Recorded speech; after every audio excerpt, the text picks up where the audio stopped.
Man, it's your big brother K-Rino. Look, man, check this out. I want to pose a question to y'all, see what y'all think about this. Um, a lot of people believe there that the past generations of human beings, of people, are much tougher, much harder, much strong-minded than the current generations. And if you believe that, then I want to pose the question, and that question being, what are the factors that make you believe that the past generations, people from 50, 60, 40, even 30 years ago, are much tougher than what we call the millennials, people that were born, I guess, from 2000 all the way up into the current.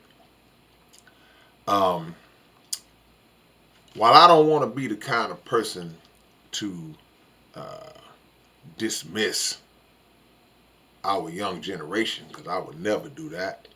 I believe that this young generation is the generation that's born to forge a way to take us into the promised land.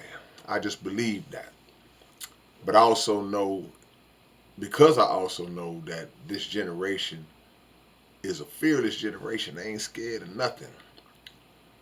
But they're a little reckless. They're a little misguided.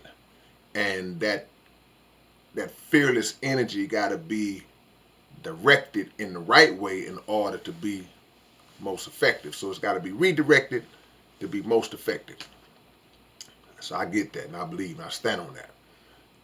However, there are aspects of the younger generation um, that are a little softer than the generations past.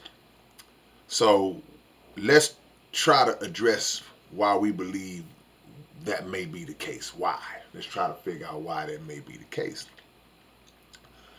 I know that from way, way back in the days, things were just a little tougher.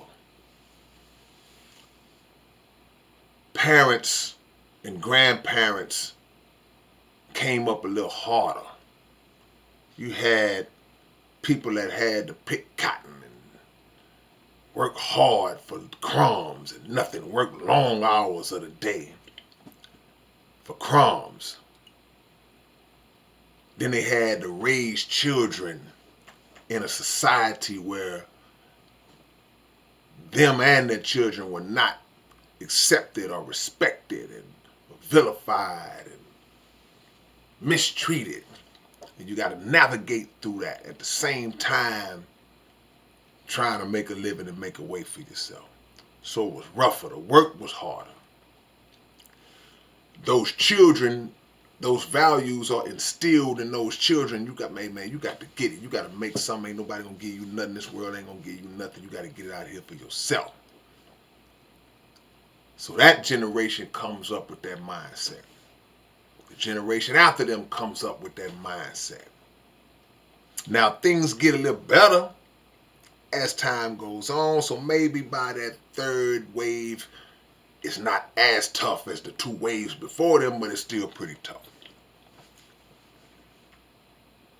Something happened in the hood, you had to fight. You fought. You needed money, you got a job. Whatever you did, you stood on it, you took accountability for it, and you had to ride it out. Now you fast forward to the current generation of what we call millennials from 2000 on up or whatever. There are a couple of things that kind of come to my mind. Number one, as those babies are born into the world, a lot of times they're born into the world from parents who haven't even fully matured as adults themselves. They haven't even come into the understanding of how to be men and women, and now they're bringing life into the world. They're a little bit softer than their parents. So you basically got the blind leading the blind in terms of knowing how to instill values and raise them and teach them the ways of the world and the things that they need to know. So it's more of a lot of times a brother-sister dynamic than it is a parent-child dynamic, and you got a lot of rebellion going on within those generations because the knowledge of knowing what to do is just not there. In other cases, you have where the knowledge is there, the foundation is there, and parents who may have made a good way for their children, they've made it too easy. Everything was handed to them. Everything, they never had to struggle, never had to go through anything they went through. Even from a parent that may know what it is to struggle.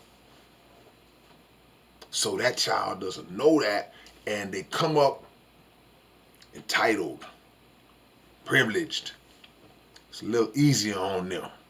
Never had to do nothing. They ain't got no blisters and calluses on their hand. They never did a hard day's work in their life. So they're a little bit softer. That's another angle. Last angle I want to kind of present to y'all, something I really want you to think about, so on a deeper level, why these youngsters may be a little softer, a little weaker. Could be chemically. Could be something being done chemically to make them that way. For example, food. The food of today ain't nothing like the food 50, 60, 70 years ago. Not to say that the food 50, 60, 70 years ago was perfect. I didn't say that. But I would say it was a lot less stepped on than it is today. There's so many additives and chemicals being put in food today. It's such a push to push fast food on our children, on us and our children, but we resort to instantly giving our children fast food. Hey, let's take them to Mickey D, let's take them this place, just let's get it out the way. I ain't got time off for that cooking out for that, doing none of that extra stuff. So just from a chemical imposed standpoint, those chemicals and all those additives that they put in the food are making the body weaker. Not just children, but adults too. But we're talking about why the children may not be as hard, as tough, because they're being poisoned. They're being poisoned through all sweets and meats and eats and everything else that rhymes with that. Treats. So when you combine what they're doing physically to what's happening mentally, and little to no foundation spiritually, then we have this result that we're looking at right now. The question is, can it be reversed? Can it be fixed? Some of y'all will say, no, man, it's hopeless. Ain't nothing you can do, man. It's a wrap. It's a done deal. I don't believe that. I don't believe that it's hopeless. I believe that there's a lot that could be done, but it's hard to pass on knowledge when you don't have any yourself. So me, you, him, her, everybody else, we got to ramp up our base of knowledge and start figuring out ways that we can make our children hard. Not hard to be hard-headed, but hard to deal with this life that's been imposed on us in this world that we live in that's at war with us every single day. And some people might say, well, man, they go to war and they ain't got no problem killing each other, and that's still not being hard. Because I just mentioned about back in the days you would fight. Ain't too much fighting. They don't want to fight. They quick to pull a gun out. It's not being hard. It's not being willing to just deal with the consequences of taking an L hand to hand if necessary. So do I think that past generations of people were a little bit harder, were a lot harder? Yeah, I do. Do I think this generation is a little bit softer? Yeah, I do. But it could be fixed. Tell me what y'all think, man. It's your big brother K-Rino. Y'all leave a comment and subscribe to the channel. I'll catch y'all with another one later on. All right, peace.